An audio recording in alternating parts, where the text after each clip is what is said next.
Hey everybody, this is the Sliders Review, and since it's Women's History Month, I'm here today to talk to you about Dickinson, Season 1, Episode 1, because I cannot stop.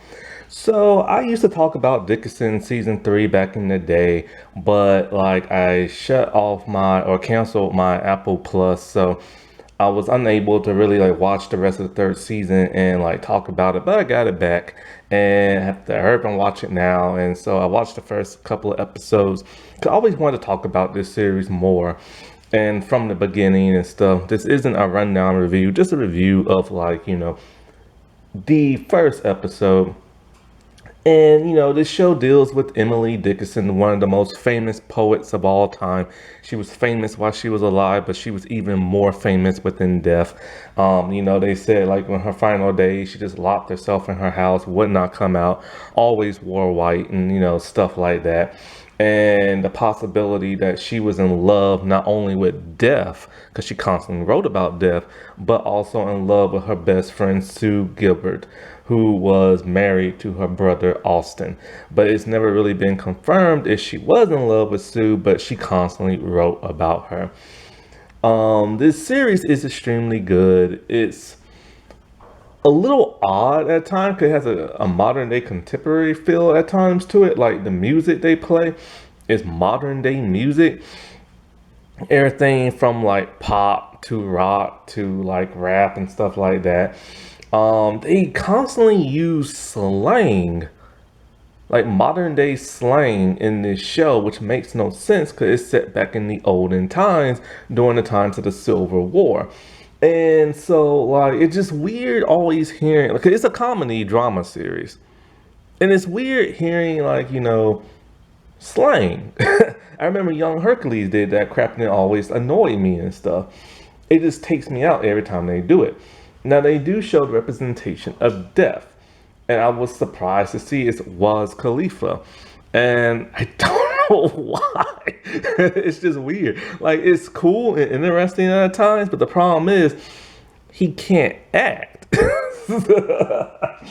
So it kind of takes you out, but it's kind of like a weird kind of, I'll get into it later. It's cool, but it's weird at the same time.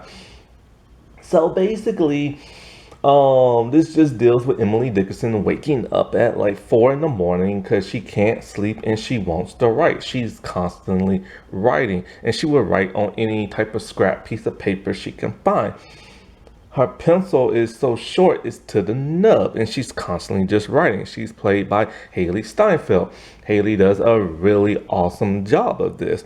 I remember when she was cast as this, she was also cast as Hawkeye, and I wondered like how she was going to do both.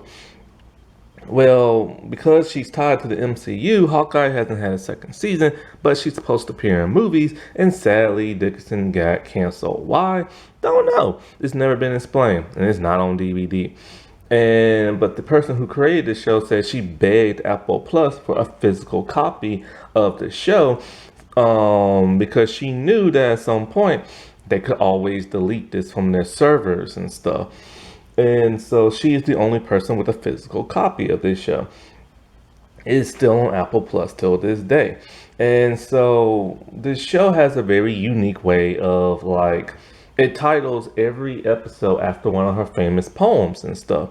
And they will even like, when she's writing, they'll have her say it in her thoughts out loud in this very, very elegant kind of way as the words appear on screen and they glow and stuff. Wild Nights, I love it. Like I think the second episode when she constantly, no, I don't know, Wild Nights is the second or third episode, but she constantly just says it over and over again, and her voice is so pleasant to hear, And so basically what it is that her sister wakes her up in the morning. Her sister is Vinny. Vinny's the youngest and a little kooky in the head. And so her mother is trying to teach her, how to like bake and all this other crap. And Emily does not want to do none of that stuff. Emily wants equal rights, and that's not going to happen. She doesn't like the idea of like having to marry somebody just to take care of herself. She wants to go to like a university school like men do, but men will not allow women to do it. when you watch this show, it's very unique. You get a sensibility of why people fight so hard and why people fight so hard to vote. Women were not even allowed to do that at that time. And black people were on the verge of like about to be free and stuff. And people did not want that. And the Civil War was out. And her father is very much a man's kind of man. He is very stern. He does not think a woman should have like rights. He doesn't think a woman should be published in like a article or magazine or newspaper or whatever. He said he's against slavery, but he feels this should be like a compromise. Why? Because you want like a black servant and stuff like that. And her father wants her brother to basically not even move away from the family, but work in the family business, as her father is running for Senate and everything. Now, her father has literally told, see, what happened was this. Emily was talking to her friend George after her mother like tried to teach her how to bake and all this other crap, and she didn't want to do it. George was outside. Her mother is constantly trying to get Emily wed and stuff like that, but she doesn't want Vinny to go away because Vinny is better at housekeeping. Her mother does not want a maid. She believes that she can do everything in her household herself and be the best little housekeeper she can. Sadly, that's how a lot of women were back then. It's very sad to see this whenever you see the women constantly talking about how happy they are doing housework and stuff. How women have come a long way. This is why it's important to freaking vote. And as November 8th is coming and stuff, because it's like a time y'all couldn't do crap. And so like Emily talks to that of George, and George wants to publish one of Emily's like poems and stuff, but she is very adamant about that because her father is against that, and she's fearful of her father because he is very mean, very stern when he wants to be. But he convinces her to publish it anyway. But George has a huge crush on her. When he goes to kiss her on the cheek, she does not like that and stuff. And so at some point in time, her brother Austin comes and he has exciting news. He's gonna he proposed to that of Sue Gilbert. This infuriates Emily. Sue is her best friend and secretly her lover on the show. So the show went that extra mile to show that they are lovers indeed. And so like Emily confronts Sue about this because she's very heartbroken. She's very much in love with that Sue Gilbert and stuff. It does beg the question, what happened back in the olden days? Did they really have a relationship? Because as you know, homosexuality was not allowed back in like the Civil War days and stuff. And a lot of women used to do it like in secret, and also men too. So it makes you do wonder if Emily Dickinson, actually had those true feelings, and if her and Sarah ever like acted out on those feelings, And back in those days, they could hide anywhere because it was just a bunch of open fields and people didn't go in your house, and it was dark with no lights. Had to light candles and stuff like that. Times were really different back then. It really amazes like how much time has changed with technology. But like I said before, Emily does not like doing woman type chores. When her sister tells her you have to go out to the well and get some water, she does not want to do that. She asks, why can't Austin do it? Her sister tells her plain and simple, Austin's a man. He will never do anything like that. And so at some point in time, back with the whole George situation, he's all like, marry me one day. And she's all like, I'm never going to marry you. My heart is already taken. Not by Sue, but she says by Death. Death is that other person in her poems who she constantly writes about. She wrote constantly about death in her poems when she was alive back in the olden days and stuff. And so this is when we get our introduction to death. Every time she goes to like, meet him and everything, she's wearing a red dress. Her hair is pinned up. and they have a carriage at night, and the horses are like ghost horses and stuff with little like fog and smoke coming from like the ghost horses and crap. And so when she goes inside the carriage, it was Khalifa. And I'm all like, why is this rapper on the show? Because like he looks kind of like that one bad dude from Louisiana mythology and stuff, with the top hat and the glasses and the suit and everything. You know, the dude from like, the Princess and the Frog. And so like he looks cool and he acts cool, but he just can't act. As he's smoking like a blunt and everything. It's like, what the world? And that takes me out of the show a little bit with that and the whole slang, because it's kind of like, it's just weird and stuff. Like, I like my period pieces to be authentic and not modern. That's one thing that bugged me about Young Hercules. But anyway, I digress. And so at some point when I told you she confronted Sue, she asked, why are you marrying my brother? And she said, plain and simple, her entire family just died from a disease. She is the only person left in her family. She has no money of her own. She has no job. And, she needs somebody to take care of her, because back in those days, women were not allowed to work and stuff. And so she had no diary of her own, like as in money and stuff.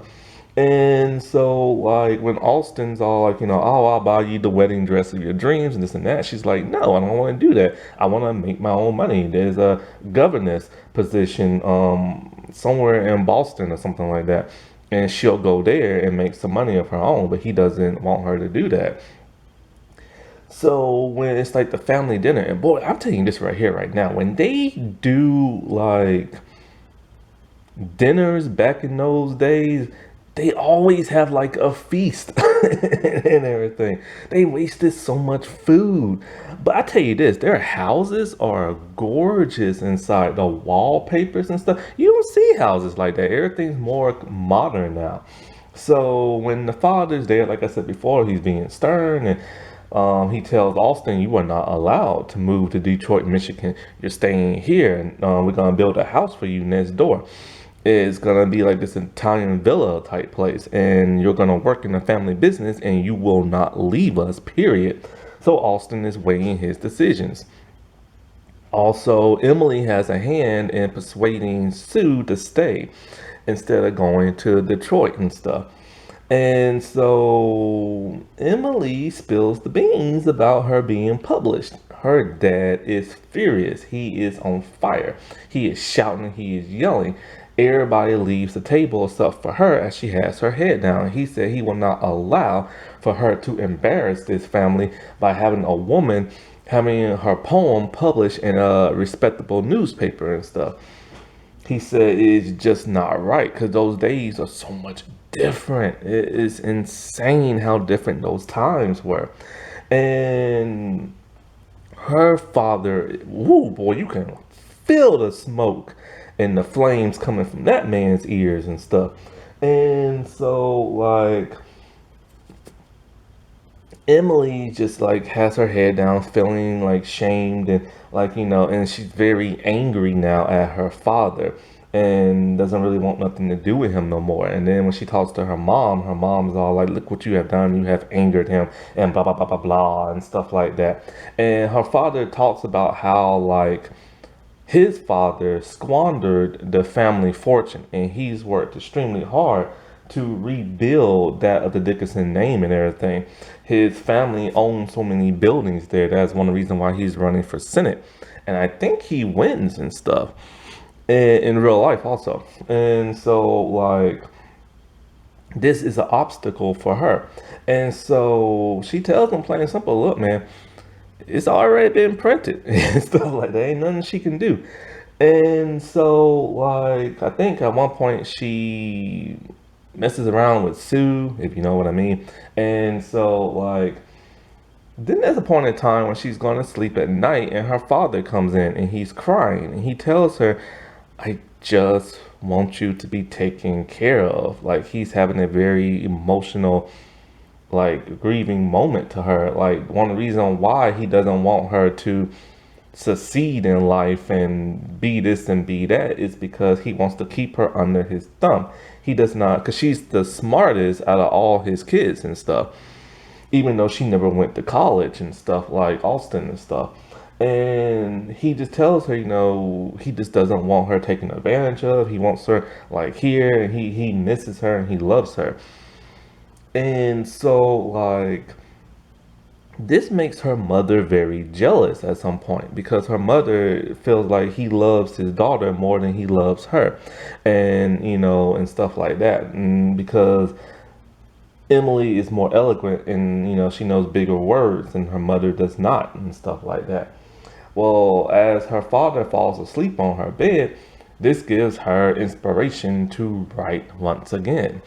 And in this show, they show that she is an advocate for feminism, and and she is opposed to being told what a man wants her to do. In the second episode is even more telling, like because there's a lecture at a university by a professor about volcanoes. She knows nothing about volcanoes, but she's very interested. She wants to go, but her father will not allow it because she is a woman. And so her and Sue, they dress up as men and they go there. I don't know if this happened in real life. This is loosely based on real life events and stuff. They get caught. And all the men are like, there are girls here. They're not supposed to be in college. Well, of course, the professor dude tells, well, the people at the school, they tell her father. Boy, is he furious mad. And I mean, he is mad and stuff. And so I think her mother tells her how your father has worked hard and provided for our home. Their house, like I said, is eloquent. Everything is eloquent. They have a piano. They have all kind of crap. And her mother literally said, look at everything in your room. This desk, your books, the piano. That all came from your father's money and stuff like that. He has worked hard for it, and you disrespect him by doing this and doing that. So, an odd thing that happens. Now, remember I said in the first episode he fell asleep in the bed and she wrote? Before that, she's all like, all right, fine, I'll give up my dreams, but you gotta get me a maid and everything. So, in the second episode, he hires a maid to his wife's dislike. And so, after getting like scalded and everything, she asked, verbally, and she asked the maid, teach me how to make bread. And she makes her father bread and she gives it to him. He says nothing because he's still pissed at it, but he eats it anyway. And it's weird that she would succumb to that and try to make her father happy and stuff. I don't know if it was just her trying to let him accept her and showing her, hey, look at me, I'm over here cooking and baking like a woman should and everything. And or is it more like her just like giving up for a brief time? Now her sister Vinny is interesting, like I said, because she's like an idiot in the show, but she likes a guy, but her mom does not, like I said before, want her to marry because she wants her to stay home and help be a good little housewife and stuff. It is so weird how times were so different back in those, and it lasted for centuries. Centuries.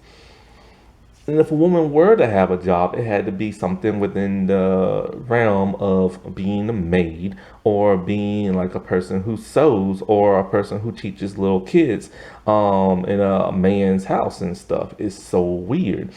And just think, women really weren't allowed to truly work until World War II. It is insane. Happy Women's History Month, everybody. All right, I'll talk to you later. Bye.